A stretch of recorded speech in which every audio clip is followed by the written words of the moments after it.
Hello guys. Today we'll be talking about something that is very important in the fintech industry and also very confusing to some people. Now, what we are going to be talking about is chargebacks. Yes. So chargebacks. Let's dive straight into it. So so before I continue, I would like to give a very short story about chargebacks. Now, this is how it works. I make okay, I'm at home. I get a debit alert that there was a purchase with my credit card or my debit card of, let's say, $1,000, and I did not know how it came about. I wasn't the one that initiated that transaction. So I reach out to my bank, like, okay, um, um, the bank A, I didn't make this transaction. Who made it? How did it happen? So, based on several documentations, the bank will ask me to file in what was bought and the transaction ID and reference and all those. So, some investigation will be made. Then the money will now be okay. The money will now be withdrawn back from the customer, now from the business that that money was sent to. Now let's assume I bought a product from Alibaba, which um the charge was from for a product on Alibaba, and I didn't initiate that. So I'll tell my bank. My bank will get across to Alibaba and um initiate a discussion with them. Okay, how this money, this person didn't make this transaction. Can you return that money back to us? Now the account number in which that money was paid to, the bank will also be contacted. Please return that money back.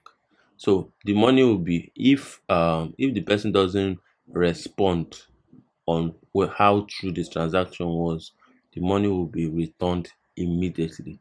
Do you get now? So the money that was debited from my account will be returned back to my account. So that is just a simple explanation of chargebacks. So chargebacks are actually used to settle dispute transactions and secure a refund for the purchase that was not initiated by the user. Do you get now? Now, various companies, payment gateways have different ways of handling chargebacks. So, but in the main story about chargebacks is that we settle a dispute that happened, and the money will most likely be refunded back to the user. Do you get now? So, now there are several things that they check to know if it should be refunded or not.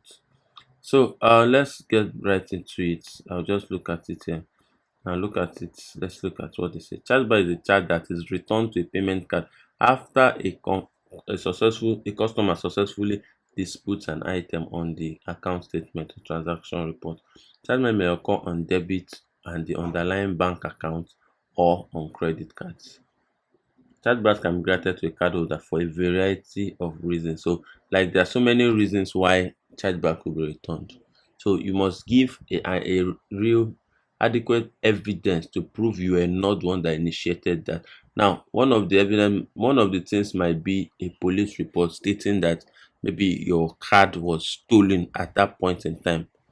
Do you get now? Or the card was used for fraudulent transaction which you did not initiate.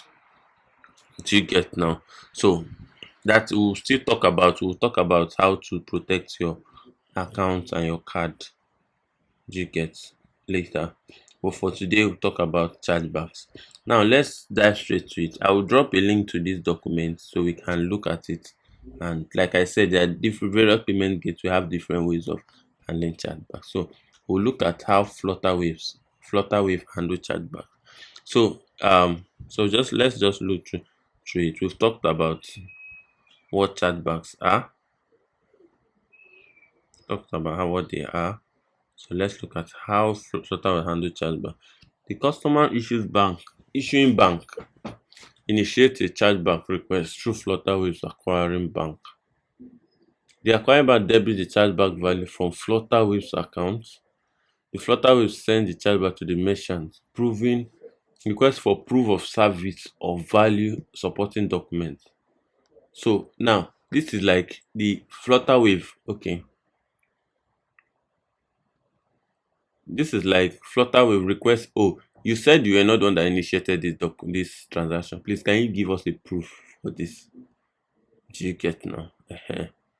So now, the customer, the bank that the customer that the let's say the business that you paid, you allegedly paid to, which you did not initiate the transaction, the business will have to provide a proof that this guy actually made the payment and it was him that authorized it. Now, authorization for 3D payment gateways actually comes with token, or what they call it, passwords, token, and codes, yeah, that you can use to authorize it. So if they confirm that the authorization was done by you, then you will not be refunded that money.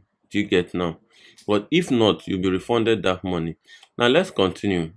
So this is it now. So once the supporting documents are received, Flutter will respond to the acquired bank based on the response from the merchant. Now, if the evidence submitted is accepted, the issuing bank is credited and the debit is passed on to the merchant settlement. Otherwise, the chargeback transaction is what? Declined. So it's based on evidence purpose that they will refund your money back. Do you get now? So and okay. So there are so many case reasons, like I said before. So on Flutterwave, you can see it here. It's a dashboard here. Click on transaction on the left side, you see chargeback, so you can see the chargeback, and you're required to respond to chargebacks, I think within 24 hours or thereabout. Yeah, okay, 48 hours. Yeah, so you are required um to respond to this as fast as possible. So once your customer, so if you don't respond to that, they will accept it that okay, your customer actually was saying the truth, that he didn't initiate that transaction.